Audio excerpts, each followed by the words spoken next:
Good afternoon. Heidi Foy here with Bullfrog Creatives. I am your community guide on the side. You guys, I'm super excited about this weekly spotlight in the College Rodeo 101. I have Treasure Valley Community College coach with me today.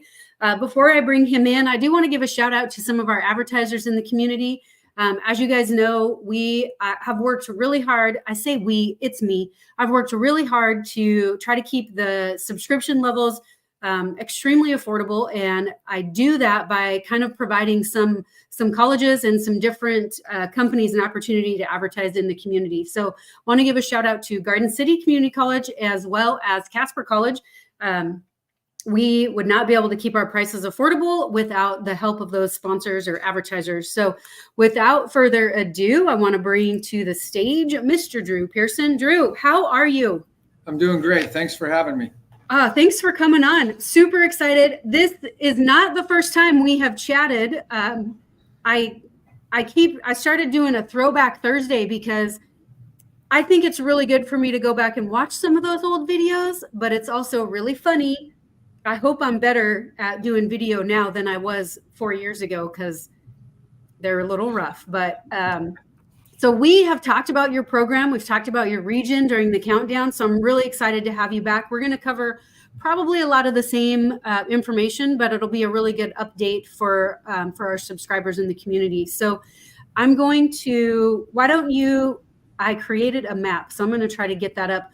While I do that, why don't you share kind of the 10,000 foot view, where you guys are located and the community that you are in. So we're located in Ontario, Oregon. It's Treasure Valley Community College. Ontario is a population of about 12,000 people. It's an hour north of Boise, Idaho. So me and my family actually live in Idaho. So I live across the river on the Idaho side. I'm about 15 minutes from my campus. So we've kind of got quite a few little surrounding farm communities around Ontario. And yeah, it's kind of right there. Looks like I need to redo my boundary there, but you are actually in the Northwest region, not in the Rocky Mountain region. Nope, we are in the Northwest region. That was my fault because I hand drew those. So this just gives people an idea. I like to zoom out a little bit and show people kind of all the regions as a whole. And we are specifically talking today about Treasure Valley Community College. Here we are. Yeah, so the Northwest region covers Washington, Oregon, and kind of the panhandle part of Idaho. So that panhandle piece of Idaho falls into the Northwest region. Okay. So this section up here? Up at the north part. Yep. Oh, up here. Yeah. So yeah, right up in there. Yep. That all falls into the Northwest region. Okay, perfect. All right. Well, so that map, if you guys are looking for that map, you can find it in the community section in the Say Howdy space. So talk to me, how big did you say the community was? 12,000 roughly is the population of Ontario. Yeah, it's pretty small. I mean, that's including the college population. Yep, that's everything included. Yeah, it's a small farming community. I think the world's largest onion producer. We produce the most onions in the world right here in Malheur County. I did not know that. Yep, it's the onion capital. That's funny. I just got an email from real estate for an onion farm in Oregon. So there you go. Yep. Perfect. So talk to us a little bit about, what types of academic programs are you seeing that are most popular for some of your rodeo kids? So we have some really great ones. The most popular ones for our rodeo kids, we've got, honestly, I'm the welding instructor. I'm a full-time welding instructor. We have a really good welding program. We have a really good industrial manufacturing program that consists also of diesel tech, and that's a newer program that we just started.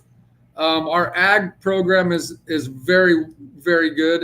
They actually received a national award a couple years ago for our ag program. And we have a really good nursing program. We're actually getting ready to break ground on a brand new $22 million nursing facility this summer. So we have a really good nursing program. So it sounds like you guys have a pretty strong background with the trades. Yeah. So yeah, it is a lot of trades. Yeah. I mean, around here the trade jobs, they're always looking, welding, manufacturing, IMAC, diesel technicians, we've got New Holland and some big tractor stores around, and they're always looking for technicians. So the trades are huge right now over in our area. That's really good. I mean, I know there's a few other colleges that do have some of those academics available, but that's going to be pretty specific for you guys, I believe. Yeah. Perfect. So talk to me about, I know a lot of the colleges that we've talked to have requirements that either student athletes or freshmen have to live on campus. What do we see for you guys? So we don't fall under athletics. We actually are a club sport. We were under athletics for many years, and actually the fallout point of athletics with our rodeo program was Copenhagen Skull back in the day. Yeah. Our athletics didn't like that they kind of promoted Copenhagen and Skull, so they moved our rodeo team from athletics to club sport, which I'll be honest with you, it actually helped me during COVID, during the pandemic. During the pandemic, as everybody knows, Oregon, Washington, California, them outlying states, there was a lot of stuff pushed our way, and we kind of dodged a lot of it being a club sport, not falling under athletics. So that was kind of a blessing.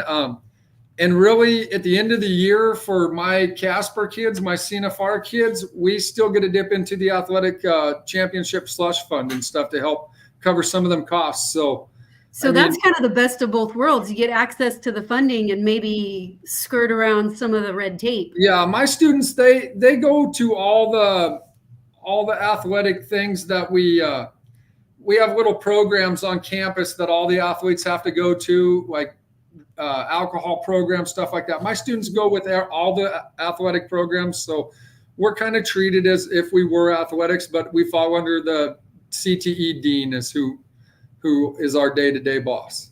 Okay, perfect. That sounds great. And then I'm going to assume that you guys have pretty strong meal programs as well. We do. We have a meal program. Like the freshmen do not have to stay in the dorms if you're incoming rodeo, though. What I've tried to do, my first year here, I had a few friends that were realtors, so we've tried to keep them rentals, and we've kept them in the rodeo team for 7 years now. So we have 5 or 6 rentals that will fit 3 or 4 kids in each one, and we just keep rolling them over year to year, and it's worked out really good for us. So a lot of our kids, they just house with each other. Like any new incoming, I try to get a contact, and we'll get them in contact with kids that are still in them houses and try to get them in there. I think right now this year I have two at the dorms as it out of my 38 kids. Okay, perfect. That's a really great connection to have. Those realtors can be your friends. Yeah. All right, let's talk a little bit more specifically about the rodeo program. Talk to me about practice facility and livestock. So we have a year-round lease with the Malheur County Fairgrounds, which is the local fair facility here in our county. So we lease their facility year-round other than the week of their fair. Okay. The school pays for all the stalls, so we don't necessarily they're not covered, but there is box stall barns. So during the winter months, our kids can go into the barns, but all of our pins are just they're just panel pins, but there's none that are smaller than a 24 by 24. So a lot of them are 24 by 36. We don't limit how many head a student can bring. Okay. They have to pay for their hay and stuff like that, but we do not charge them to stall horses or any of that. Okay. That's a really good benefit. We do have another little indoor facility at the south end of our campus. It's the Sonny Hansen Livestock Center. For those of you that remember Sonny, Sonny was the rodeo coach here for years. Great gentleman. And so that facility is named after Sonny, and it has what we call our indoor. It's actually 3-sided, and it's the arena is made up of about 230 feet long by 110 feet wide. And so we cut a hole in it and put a chute in it, and we've got 6 brand new pre-fert bucking chutes. And during the winter months or when the weather's not great, we can at least go down there and they can rope dummies or rope live cattle and just keep their horses legged up and ready to go. Yeah, that sounds great. So livestock, do you guys have your own stock? So we do. When I came on board, I made a deal with a lot of guys in the valley here, and we take on anywhere from 40 breakaway calves to 35 team roping steers. They bring them in the start of September, and we keep them for the whole year until we leave for Casper on the contingency that we just feed them and take care of them. Wow. And so, yeah, we've got 20 some bucking horses, 12 bulls, bulldog and steers, anything the kids can ask for as far as live cattle. And then we've got some other training aids and stuff that they can pull with the UTVs and four-wheelers. So walk us through, you said you've got one rodeo left for the region this year. What does the practice look like right now? What does our practice schedule look like right now? So in the spring, we go back to we're mainly rodeoing in the spring. I'm just going to throw it out. I'll kind of tell you how our region works. It's a lot different than everybody else's. So we have 5 rodeo stops to make up our 10 rodeos. So in the fall, we don't start out here until the end of September.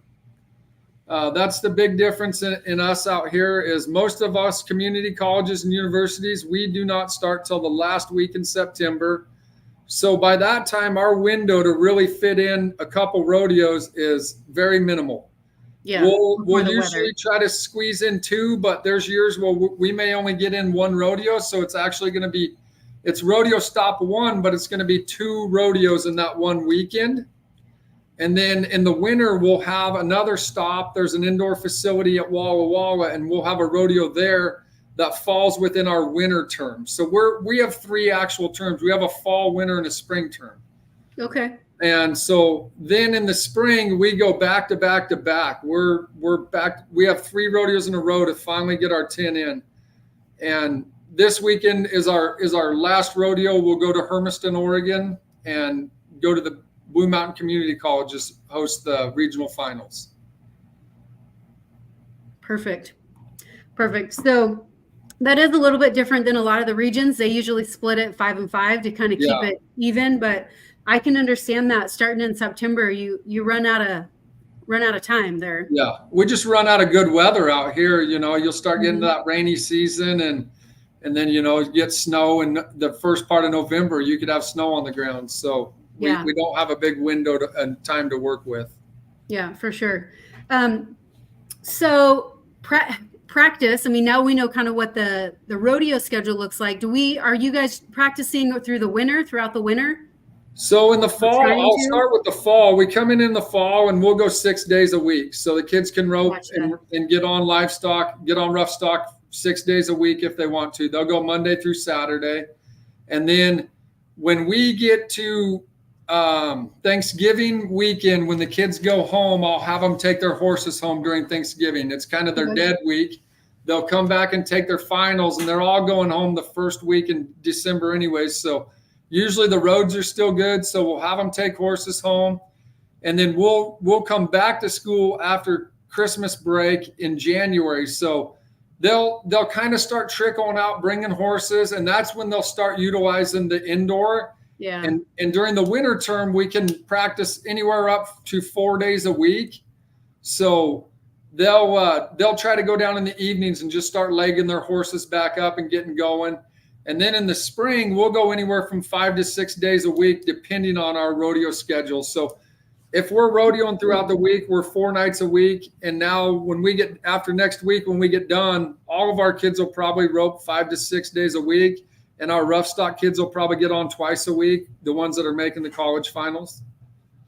Okay, perfect. One of the things that we're seeing kind of, I don't really want to call it a trend because hopefully it's just the way that rodeo is going now, but we're seeing a lot more focus on physical strength and the physical aspect of being a rodeo athlete and not just a rodeo contestant. And so what are you guys doing in that realm? So all of our students, when I first came in years ago, we had a weight class, and I actually went with the kids, And it's tough to find that schedule that works for every kid in your program. So Yeah.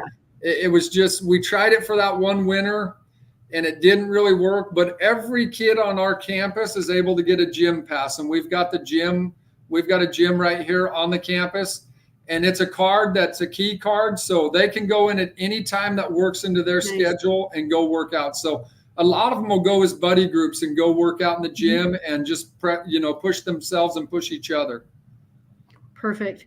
So one of the things that I talk a lot on this, in this platform, on this community, is about really trying to ask questions in advance so that these potential student athletes know, one, not just that you have a rodeo program. I mean, that's one, I feel like the easy kind of starter question, but that it's going to be a program that fits the student's style and fits their personality. It's going to be a good place for them. We've talked a lot about this isn't just where you go to school, like you're going to live here. And we want to make sure that the student athletes have the support that they need, and it's the support that fits them. And so one of the questions I started asking coaches is about your coaching style. How would you describe your coaching style, your coaching philosophy? Gosh, I don't know. Like my biggest thing is that, like I don't make my practices mandatory is one thing. With the amount of kids that I have, like you'll get some that just don't want to come and excel and work hard. And I don't really want that. You know what I mean? Like the kid that wants to be better and better themselves, they're going to make it a point to be at every practice. If I set a time, I do set a time, but I'm not going to make it mandatory. That kid's going to be there 30 minutes early with his horses tied up, ready to go. And I just tell the kids, you're going to get out of it what you put in it. And that's everything you do in life. So if you want to push yourself in the rodeo arena, then you're going to get better. You're going to better yourself. I can give you all the tools and set all the tools in front of you, but if you don't want to use them, you're not going to get nowhere. We can preach to them all we want, but if they're not going to take it in and listen, it's not going to do us any good. So kind of the way that we work is it's not just me. I've got an assistant men's coach that does a very great job. And we have 2 women's coaches on our campus, which is huge for us because a lot of programs don't have that women's coach. And I've tried to make it to where we have enough people to go around that we can always be there for these kids when they need something, whether it be in the arena or in life itself. Absolutely. So this question is always really interesting for me. And, we already talked about you're teaching full time, you have a wife and you have your own family that you're juggling all these things for. But when you have time, do you listen to podcasts? Do you read books? Like, how do you pour into yourself? I don't. That's usually the response. I don't listen to podcasts. I don't really read a lot of books. I mean, if I'm reading something, it has to do with welding to try to better my knowledge for students. I don't listen to the radio a lot when I'm driving because my brain's always going. Like I've always got something going on. It's never ending. Okay, I'm going to ask you another question here. What is the most rewarding part of your job? Just seeing a kid down the road years after they've been in your program and seeing, maybe they're married now and now they've started a family, and just knowing that you had something to do in the structure of that kid to make them the person they are, I think is the greatest accomplishment we could ever have as a coach, really. Yeah. We all want to win titles and stuff, but at the end of the day, we want to create the best human we can create at the end of the day, in my opinion. Yes, absolutely. And what is your biggest struggle? Oh, the bickering with the women. It is. I have people ask me all the time, how do you have so many girls on your team? And we do. We have, it's honestly, a lot of times it's about split. It's usually 16 to 18, maybe 20. It was funny because we put on our home rodeo last weekend, and the gentleman that we hired to bring the rough stock, he got in my ear and he says, at this rodeo facility that I was just at, they only have 6 girls. How do you deal with all these? And I said, trust me, it's tough. It's tough. I have lovingly coined that because you're not the only coach that has that problem, managing personalities. Yeah. So we will have some resources available for the coaches that struggle with managing personalities. Yeah, it's the toughest part, really. It is. And I would say, as one of those struggling personalities, I mean, we had bouts on our rodeo team as well. Like, I think it just comes with the territory. It's part of that learning process, and how to be on a team, and maybe not necessarily be friends with everybody, but just to get along, and you do what you need to do. And I think it's part of the process as a student athlete, and also as a coach, is kind of figuring out how to deal with it. So, and it's a learning process. And I tell a lot of the young ladies, a lot of times, you might not like something in life, but you're always going to have to deal with something that you don't like. And you're going to have to just put everything aside and deal with it. I mean, that's just the nature. It is. My daughter is 12, so also dealing with managing personalities. Yeah. And I have told her numerous times, like, it doesn't change. We just develop more tools to deal with it as we get older. Like, there's always going to be somebody that doesn't like you. There's always going to be somebody that you don't like. And it's just a matter of what tools you have in your little work belt that you can deal with it better. Yep. Just learning to adapt. Yep. Yeah. So is there anything else? Scholarships. Do you have any positions, any availability for students that are going to be looking for a home this fall? Yeah. So I always have tuition waivers available. Okay. Ours are called tuition waivers. It's not technically this scholarship, but it is a tuition waiver, and it can help cover, a lot of them costs. We've actually, our foundation board here at TVCC, you can log into TVCC and fill out a scholarship form for the foundation. And the foundation gives out about $500,000 worth of scholarships also a year. And there's some that go directly to rodeo student athletes. So there's all kinds of opportunities. Great. Anything else that you want to make sure that our student athletes know about your program? I don't really know. I mean, we've got a great program. We're the smallest region there is, but it is a great program out here. The Northwest region as a whole is a great region. Perfect. Well, we will continue to talk about that, and you'll hear some more from Treasure Valley in the future in the community. If you guys have any questions, or you have other questions that I missed, or you have questions that you would like to speak directly with Drew, please direct message him, post your questions below, and we're always available. Drew, thank you so much. Hang tight, and I'll talk to you after this about some future plans. You guys, thank you so much for joining us. Again, tune in every week. We will have another College Rodeo Spotlight next week, and we will be back for Parent Speak this Thursday in the recruiting community, the Parent Speak space just above where we are right now. Tune in, and we'll talk to Tony Branquino about his recruiting tips and tricks for a parent during this, what also could be a stressful time for parents. So stay tuned for that. We'll see you guys on Thursday, tomorrow. And the countdown is coming in hot for the College National Finals Rodeo. So stay tuned for some more exciting stuff in that realm. You guys have a wonderful afternoon, and we will catch you tomorrow.